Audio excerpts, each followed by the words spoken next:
நிஷா நிஷா இங்கே பாரு, உன்னோட பேங்க் அக்கௌண்ட்டில் எவ்வளோ இருக்குது காசு இப்போ? அக்கௌண்ட்டில் உன்னோட பேங்க் அக்கௌண்ட்டில் எத்தனை பேங்க் புக்? 100 ரூபா இருக்கா? எத்தனை அக்கௌண்ட் வச்சுருக்க பேங்க் புக்கில்? எத்தனை பேங்க் புக் வச்சுருக்க? ஒரே பேங்க் புக்கு தான், இந்தியன் பேங்க். ஒரே ஒரு இந்தியன் பேங்க், அவ்வளோதான். 100 ரூபா இருக்கும், அவ்வளோதான். அதுக்கு மேலே பேங்க் அக்கௌண்ட்டில் இல்லை. கையில் எவ்வளோ சேர்த்து வச்சுருக்க?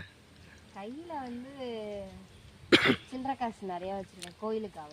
சில்லறை காசு ஒரு 500 இருக்குமா? 500 சில்லறை காசு இருக்குது. அப்புறம் வேறு நோட்டா? நோட்டாலாம் எதுவும் இல்லை. நோட்டா எதுவுமே இல்லை, 1 ரூபா கூட இல்லை. சொல்லு, நான் கேட்க மாட்டேன். 40 ரூபா இருக்குது. 40 ரூபா வச்சுருக்கேன். அப்போ ஒரு சில்லறை காசில் ஒரு 500, இது ஒரு 40, அது ஒரு 100, 640 ரூபா வச்சுருக்கேன்.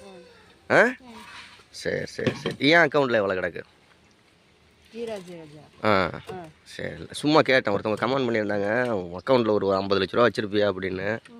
அதுக்காக கேட்டுக்கிட்டேன், சரி வீடியோவில் சொல்லிடலாம் அப்படின்ட்டு. அவங்களுக்கு தெளிவாக தெரிஞ்சுக்குவாங்கல்ல.